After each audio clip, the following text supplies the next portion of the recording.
listening to the Top Music Guitar Podcast, the show for guitar teachers to learn about the craft of teaching great guitar lessons that students love. If you're looking to start or expand your studio and make guitar teaching your full-time dream job, you've come to the right place. Each week, you'll get to hear from some of the top guitar teachers from around the globe and get their best tips and experiences so you too can build your own dream studio. I'm your host, Michael, and I've founded one of the top guitar schools in Australia, written a best-selling curriculum, and I mentor guitar teachers. I'm excited to share my expertise with you and the wisdom of all the experts we interview. Make sure to subscribe so you don't miss any future episodes. Let's get into it.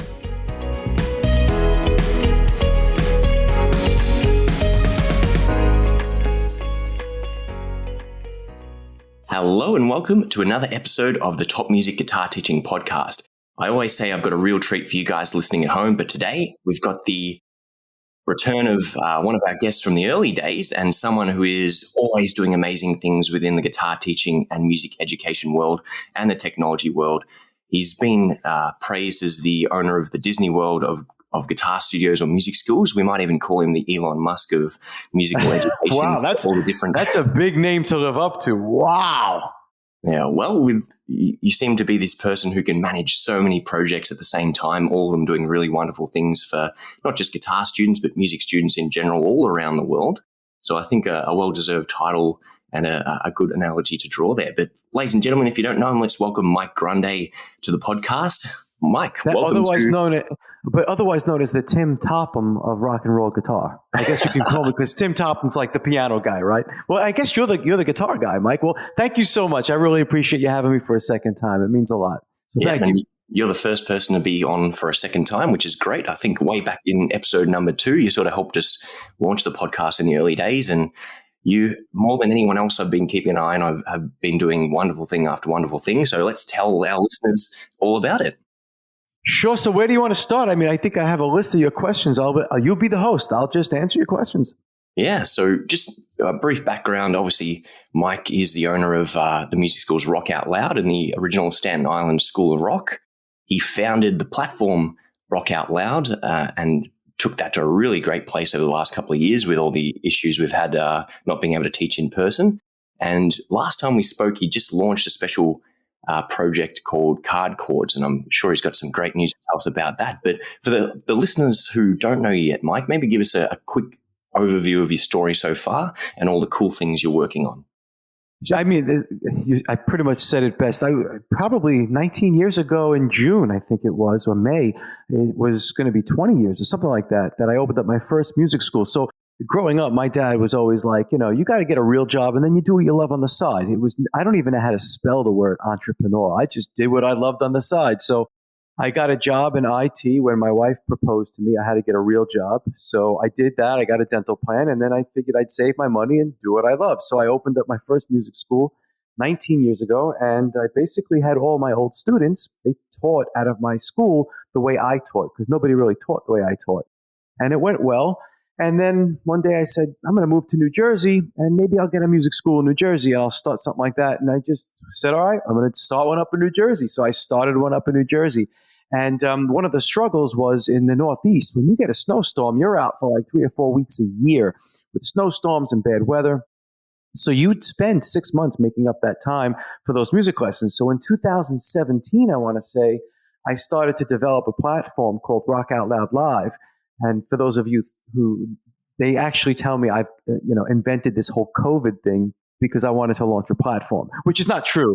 I did not invent the COVID-19 virus. But the point that I'm trying to make is I put that into play because I wanted to come up with something or an alternative to Zoom where I can actually teach a music lesson in the house as opposed to at my school. So instead of making up, these makeup lessons that took 6 months when you have hundreds of students because of the snowstorms, well, if we taught in the snowstorm, well, we don't have to make those lessons up. And that was the idea.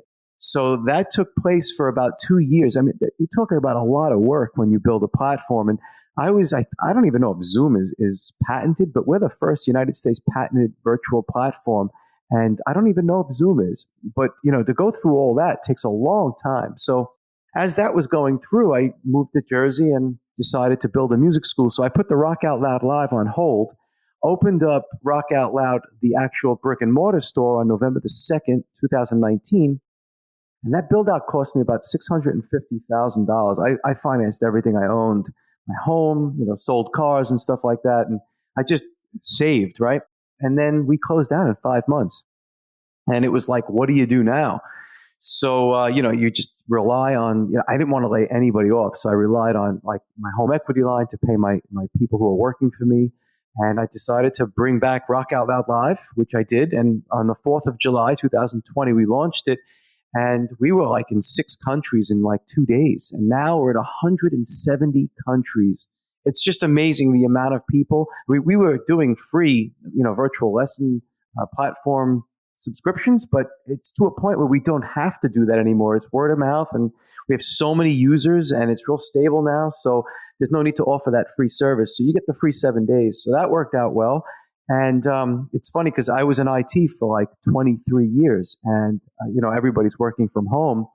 And the place that I built was a financial institution, which basically said we need to build a place that's robust. So if we have to work remotely, it'll work.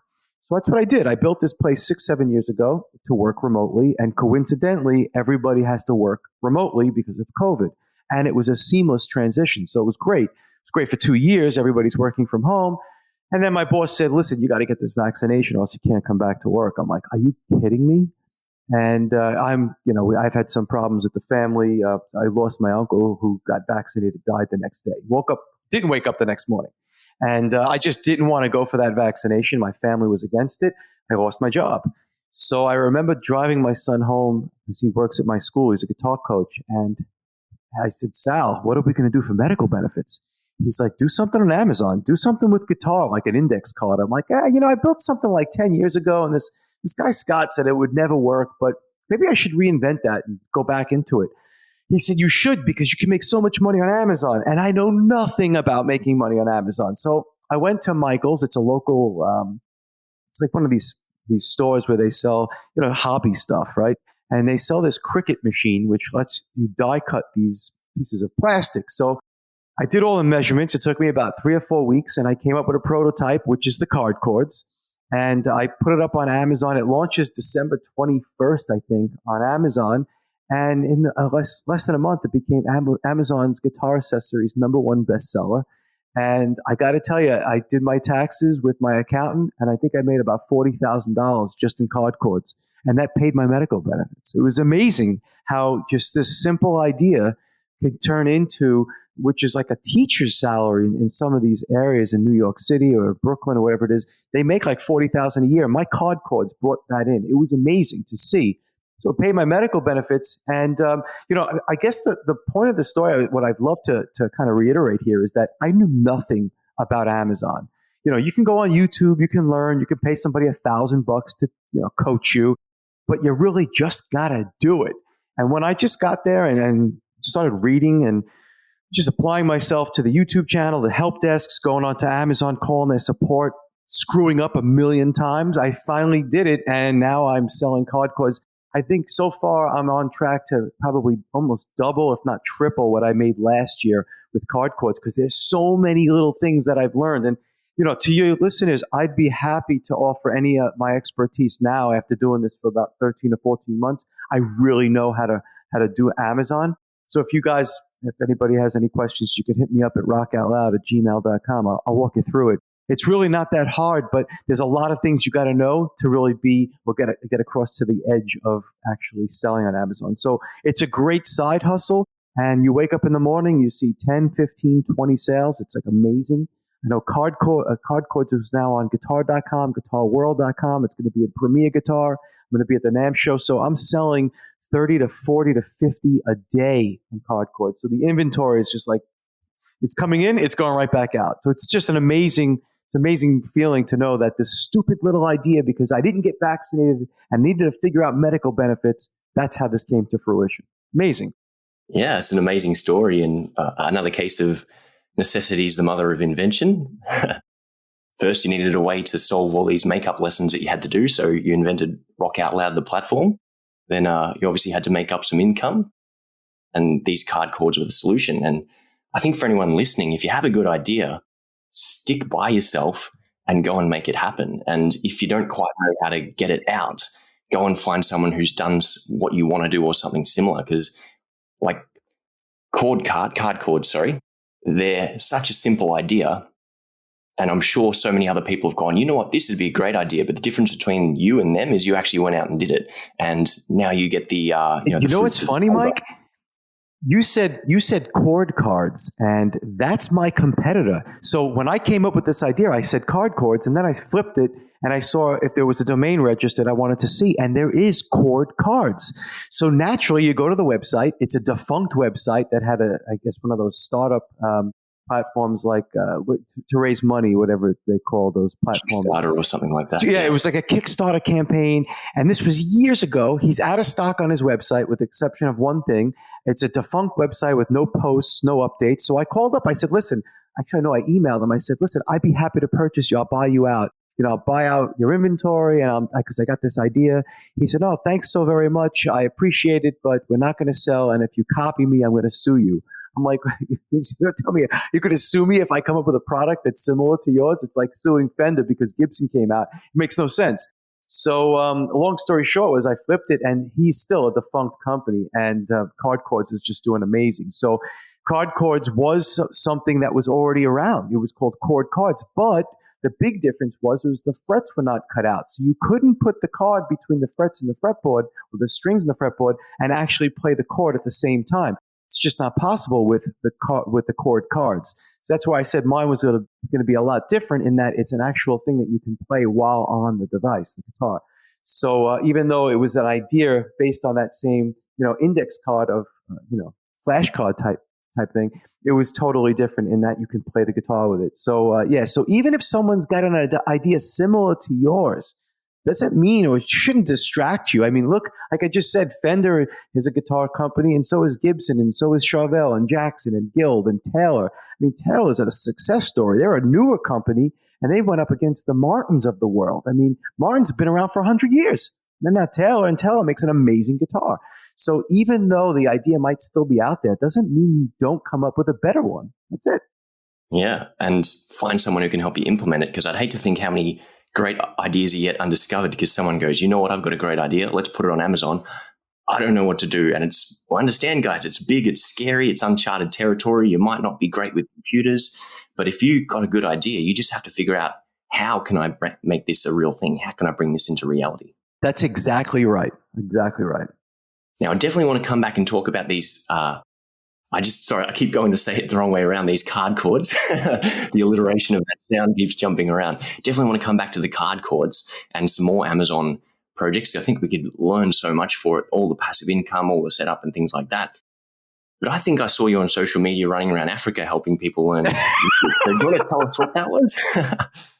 That was, so I got to tell you, and this goes back, you asked me, like, how do you keep your mind into all these different places? I watch, like, I don't watch a lot of television, but what I do watch is this thing called Selling Mega Mansions. Not to see the houses, but to learn about what the people do to afford those houses. I'm fascinated with learning about millionaires and their stories. I mean, like Richard Branson, or I'm reading now about Jeff Bezos. I love learning about their journey.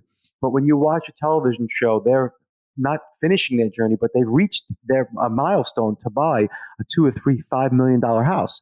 So I'm watching television, and this woman gets on. Her name is Mary Finero. She's looking to buy a house in Beverly Hills. And the woman naturally says, so Mary, what do you do for a living? She goes, well, I build schools in Rwanda. I have a music school that I just built in Rwanda. And the woman said, oh, you must be a musician. And Mary's like, I have no idea. I have no idea how to play an instrument. No idea anything about music. I know nothing.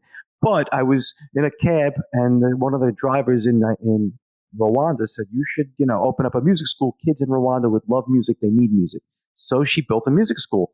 So I actually paused it, ran to my computer, looked her up, and I found like 10 different ways to get in touch with her. And by the way, she's friends with like Jennifer Aniston and Courtney Cox, the friends, the girls. So she's like a movie star in some sort, an older one anyway. She was on Miami Vice.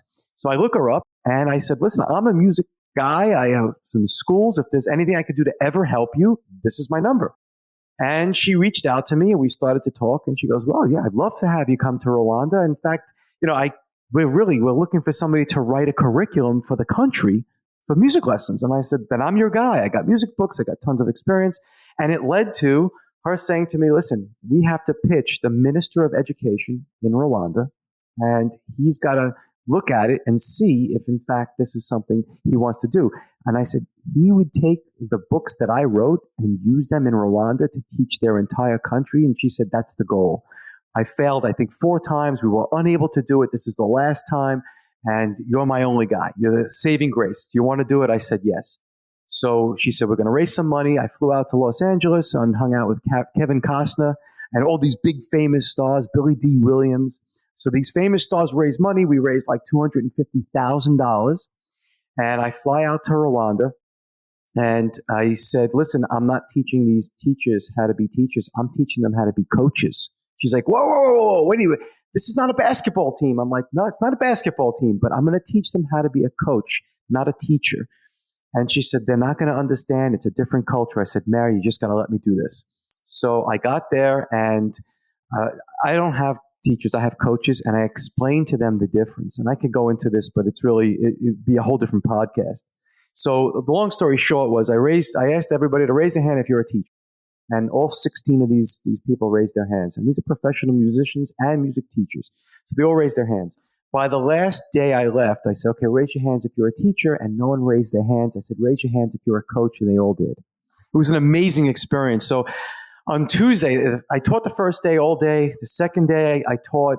And then I had to meet the Minister of Education in a place called Miniduct. And it's in the center of Rwanda, the city of Rwanda. And it's the education system. So you go in and you speak to like these people. These are the people that direct the curriculum for music and education in the country. So it was me, it was Mary, and a couple of other people. And I just told them what I do, showed them my book. And it was amazing because they're like, no, I don't understand this whole coach concept. I want to see what you do. I said, sure, I'm teaching every day this week. I'm here the whole week. So this guy and his entourage show up. Now, it's like a hut in Rwanda. These like hut type of things, down hills. It's like you've never seen anything like it. And he comes with his entourage of Escalades. It was like such a paradox between, the rich and the poor, right? So these beautiful cars come down to this hut. They get out and they sit and watch me for about 3 hours about how to become a coach. And, I've taught in front of people before, but this is the Minister of Education and his entourage. And after the 3 hours, the guy gets up, looks at me, looks at the students, and says, Rwanda no longer needs teachers. Rwanda needs a coach. They need coaches. And it was like, oh my God. We finally sold this music program that I wrote and I built to the country of Rwanda. And they are now accepting them as coaches. It was just an amazing experience because kind of like put that exclamation point of what I firmly believe in terms of teachers versus coaches. I'm writing a book, as a matter of fact, right now, From Teacher to Coach and Why You Would Never Want to Be a Teacher. That's going to be something maybe I'll say for Tim Topham. We got to give Tim Topham a little bit of the love. So, so that was my Rwanda experience. And I got to tell you, the children of Rwanda didn't speak a lick of English, but I was able to use my group lessons with them. It worked amazing. I was able to teach through music without the English language. It was amazing because they really got it. And those kids absolutely need love. They don't even know how to hug. And I'm a hugger, and I was hugging the kids, and it was just, we had such a great time. It was the most touching experience of my life, and I'll never forget it. But if anybody ever has a chance to do mission type of work in a country like Rwanda or anywhere in Africa, it's a life-changing experience.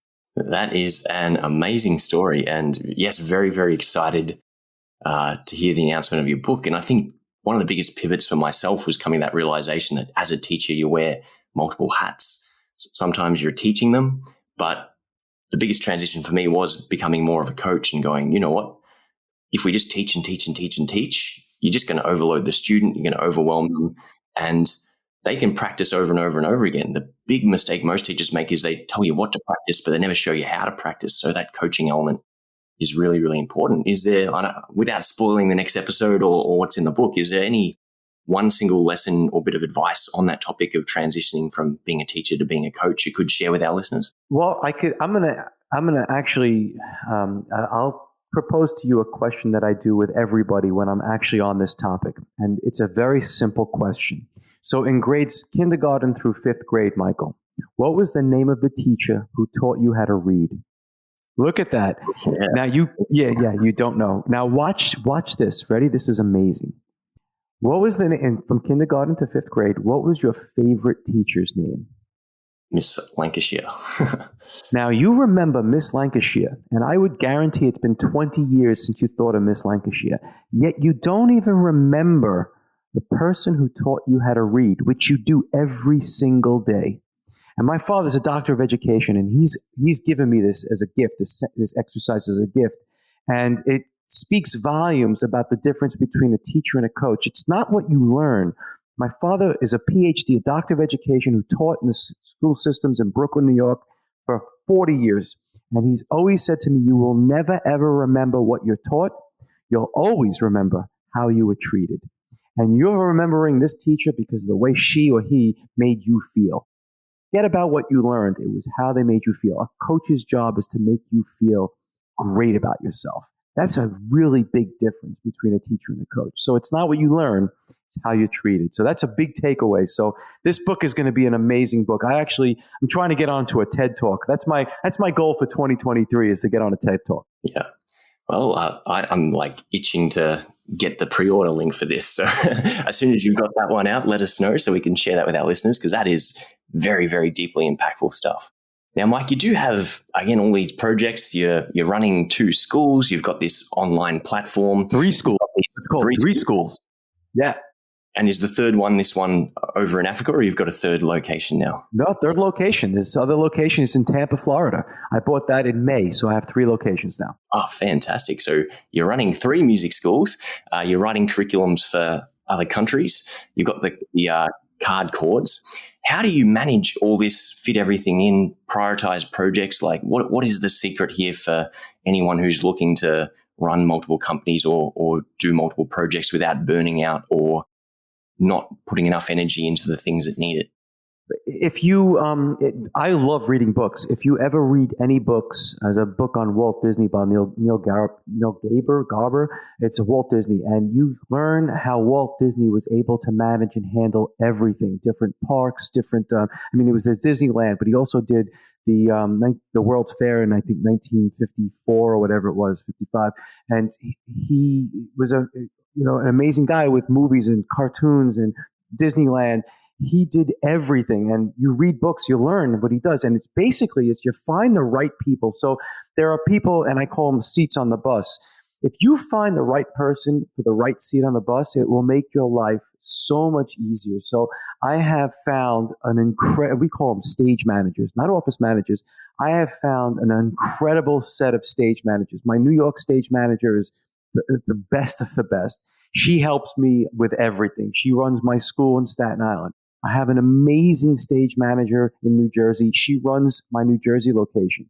And then I just have this new place, and we're really now developing a stage manager over in my Florida location. But you really need to get and trust and delegate people that you really think can do the job. If you're sitting them on the wrong seat, you either have to figure out what seat they belong in or get them off the bus. And if you don't do that, you'll never be able to do other projects. So you really have to know the people you're working with and be comfortable and trust them so well that you know that you can move to the next step. So I wouldn't have been able to get this third school without having my stage managers in school 1 and school 2. I wouldn't have been able to do it. I wouldn't have been able to do the card chords unless everybody kind of was in place in their locations on their right seats at the bus. So I think it's incredibly important that if you find the right person and you trust them, you delegate, and you're basically there just for the emergencies. And I have rental properties. I have 9 tenants, I think, and I know how to manage them. And I'm not there all the time. I'm not there getting the phone calls all the time. Once you figure out how to do it. So for those of you who have ever wanted to get into rental properties, the first few years are a disaster.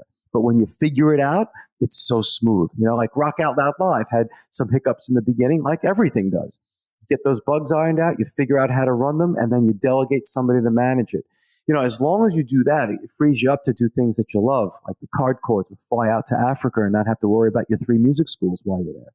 There's a lot of, in fact, I closed on my music school the day before I went to Africa, and I had flown out my office manager, which is my stage manager in New York. I flew her out to Tampa to run it. So I was in Africa while I just purchased a brand new music school and somebody else was running it. I mean, if you can't do that, how do you get to that next project? So you have to really trust the people you're working with.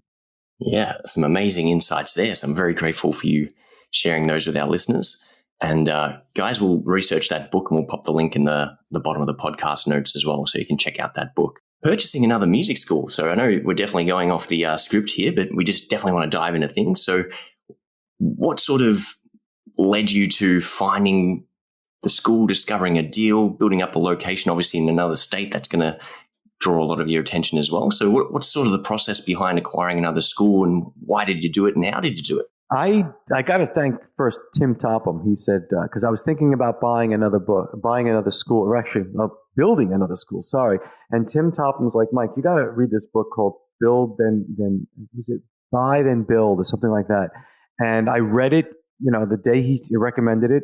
I read it and within like 2 or 3 days, and I said, I'm going to buy a school because it makes so much sense.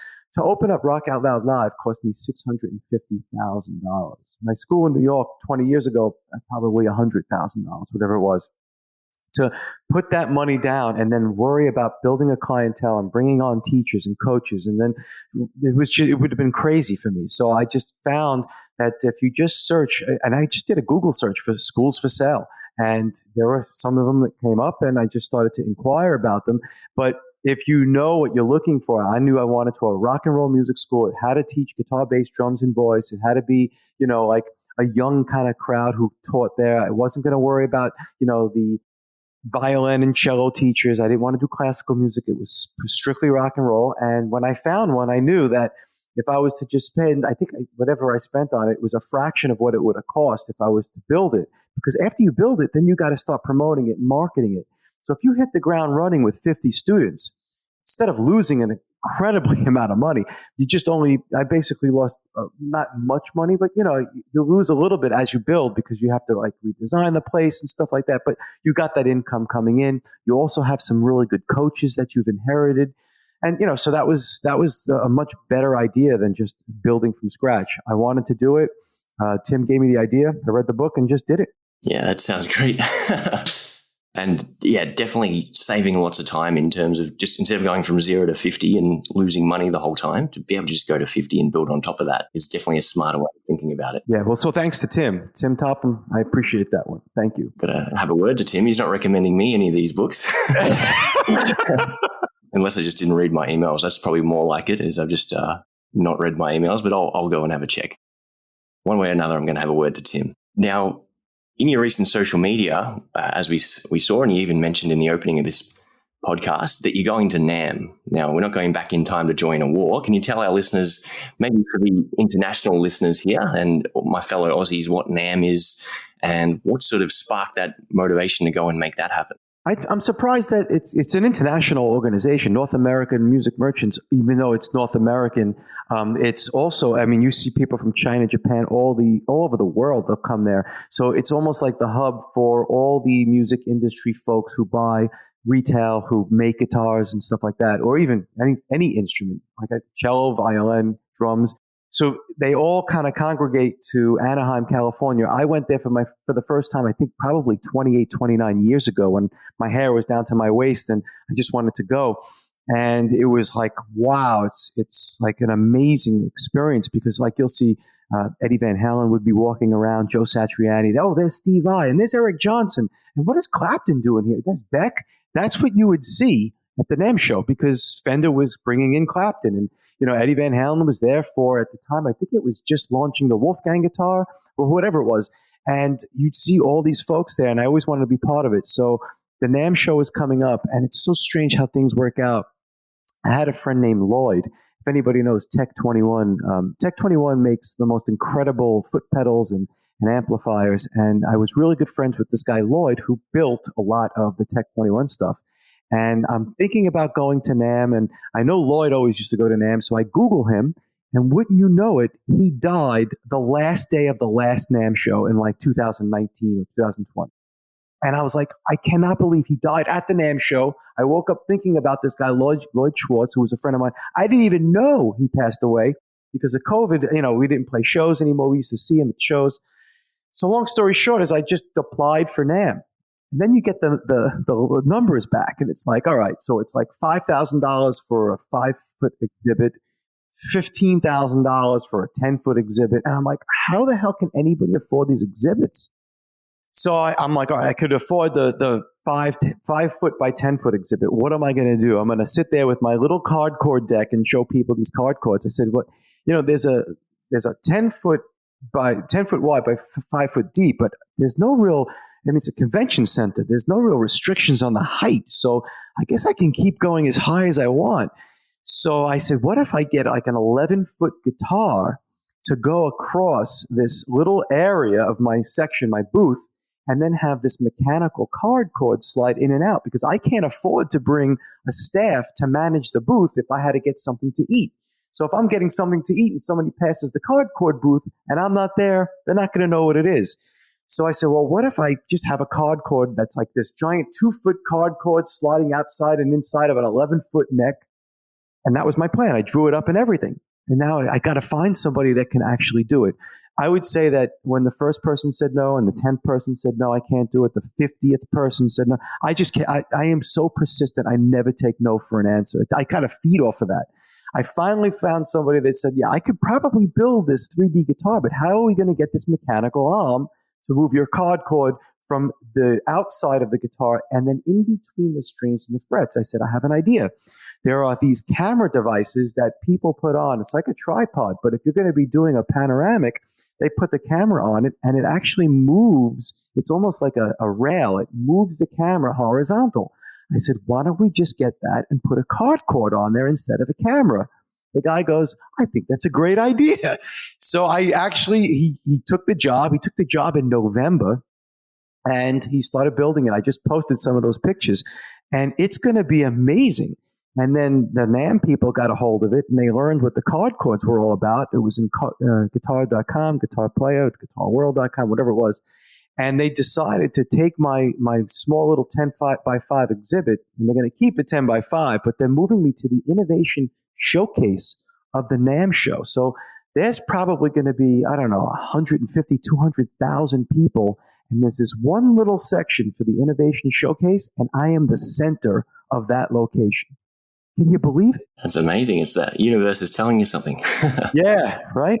So I think, NAMM's something I've never been to, but definitely on the list, like almost guitar mecca in terms of who you can meet there and all the amazing stuff that's going to get announced and released and things like that. So to go straight to the Innovation Center, that's something obviously really, really special there. Yeah, 100%. Totally not even expected. They just put me there after they, saw the product. Because I was all the way in the corner by the registration section, which was literally all the way in the corner. And then I got an email when I woke up one day, like, yeah, you're an innovator. We're going to put you in the innovation showcase. Wasn't complaining. Now, I do want to ask you one more time about Rock Out Loud. And we sort of alluded to the fact that it's just an amazing school, absolutely breathtaking. Guys, if you're listening to this and going, who's this Mike guy and what is this Rock Out Loud school? Check it out online. Go to the website, RockOutLoud.com. There is so many, it's just visually stunning. But Mike, my question to you is, when you've got something that starts at like 11 out of 10, how do you keep going and making it better and improving it so you keep giving it that wow factor to your existing customers as well as anyone new that's coming in?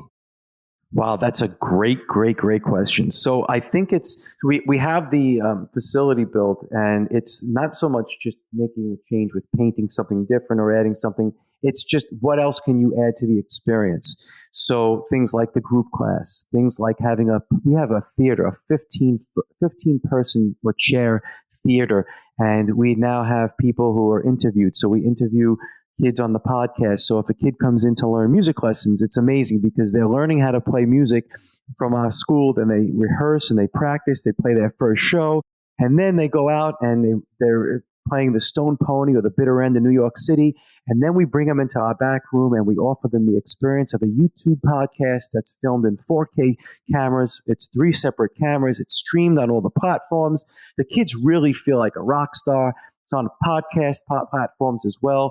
And it's just plussing that experience. So you have the facility if you just let it go. And yeah, we got a great teaching room. We got some iMacs. That's one thing. But if you're saying, hey, we're going to get you into our podcast room, we're going to do that. And then we have an entirely different section called the Artist Unlimited. So when a kid is done playing that show and they want to write their own songs, they're headed right to our recording studio.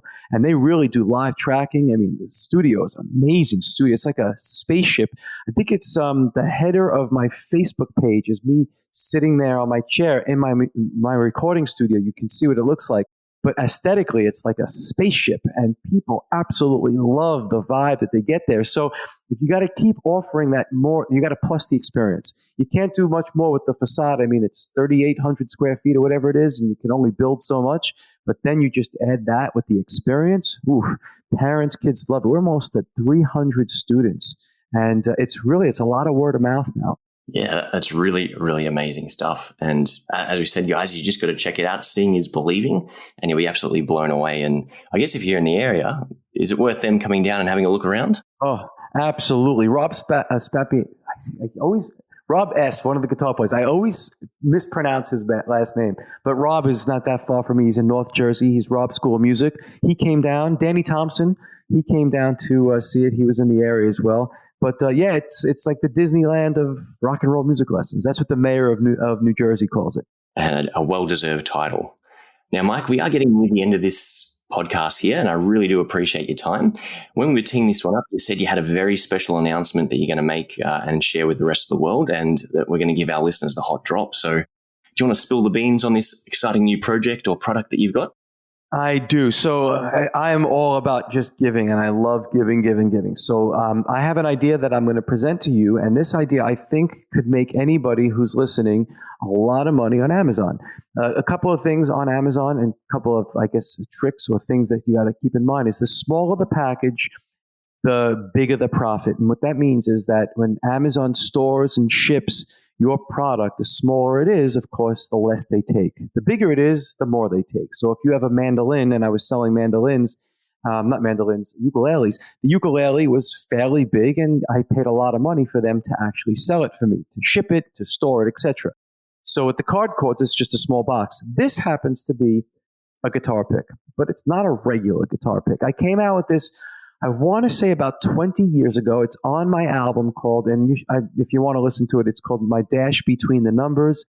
And there's two songs that I use this on. It was called Watching the Cloud Factory and A Walk in November. You'll hear what it sounds like on an acoustic guitar. So I wanted a 12-string to record. And by the way, if you Google this, somebody came out with this idea probably like 3 or 4 years ago. It's defunct. They didn't go anywhere. Sort of like chord cards and card chords. So the chord cards, same exact thing. That's why I wanted to share this with you, Michael. I want somebody to steal this on me. Please steal this idea. It's a great idea. So this is a prototype. So what I've done was I took a medium pick and a heavy pick. And in the center, I kind of pancaked this little, it's like a sticky thing. It's thick enough to make it so when you strike the string, and I'll put this up against the camera, when you strike the string, there's a space between there. Let's call it 2 or 3 millimeters or centimeters. That's enough to make your guitar sound like an acoustic 12-string. So I'll play you the difference, and you can hear it, I hope, between the 12-string and a 6-string. So I have my guitar here. So this is a regular pick. And if you listen to it, it sounds good. I mean, if it was Rock Out Loud Live, it would sound great. But this is the pick. Now, if you take the pick, now I have a medium and a heavy. Now, it's a totally different sound. Get it?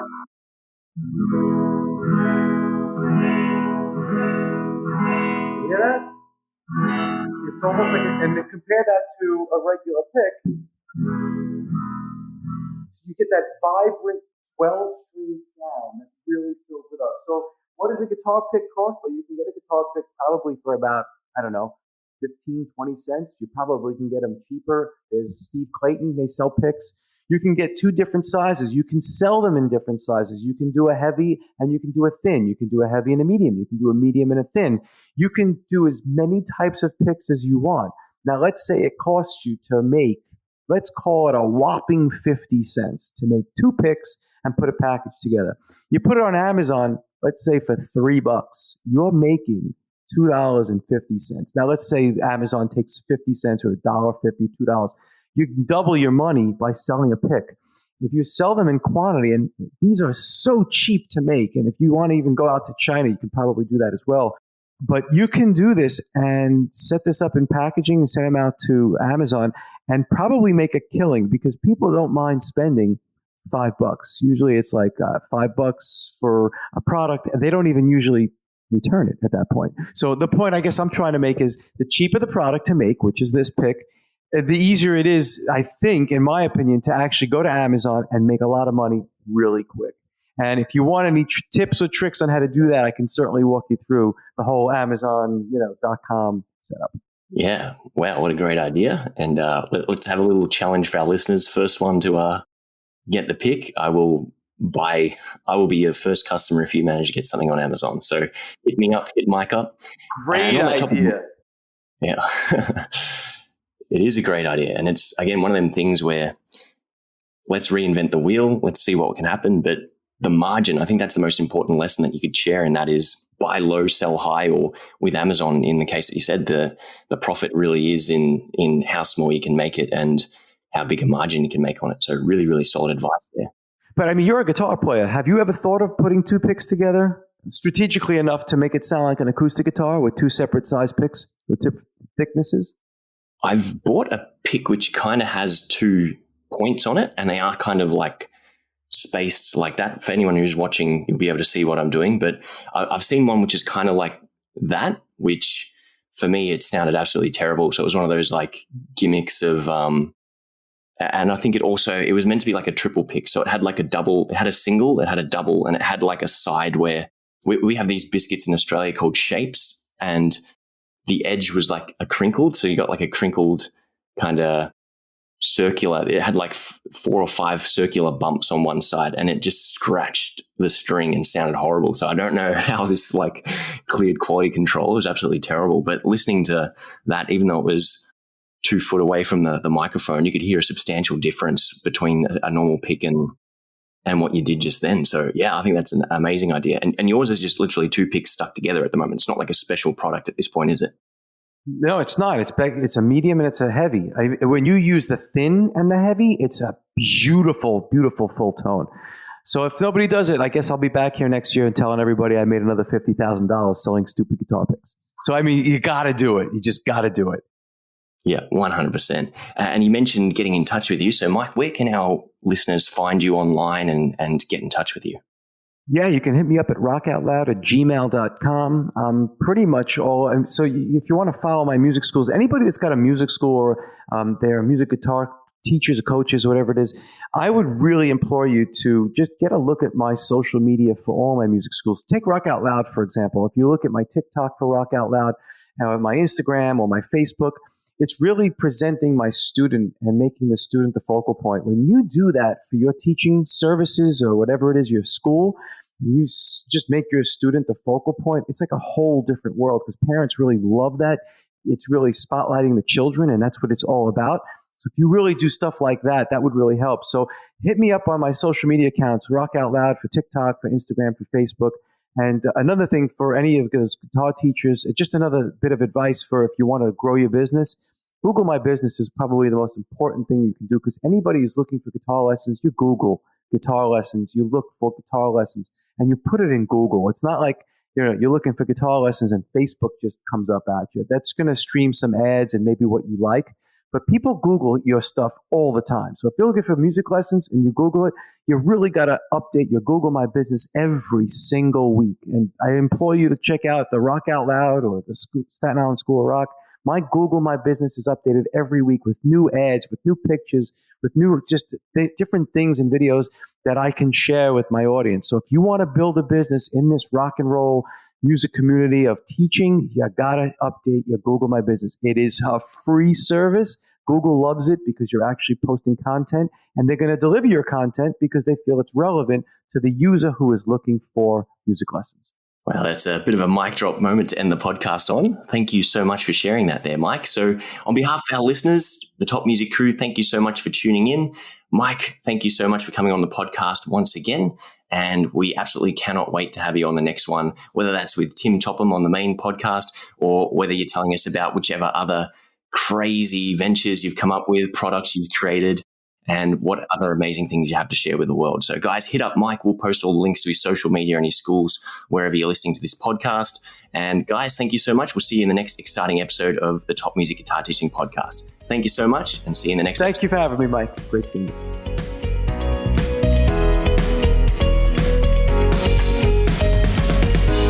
If you enjoy this show and want to hear more of our work, be sure to subscribe to this podcast. For links and resources mentioned in this episode, including a free ebook on how to find more guitar students, visit us at www.topmusic.co/guitar or check out the show notes. And lastly, thanks again for listening, and we'll see you in the next episode.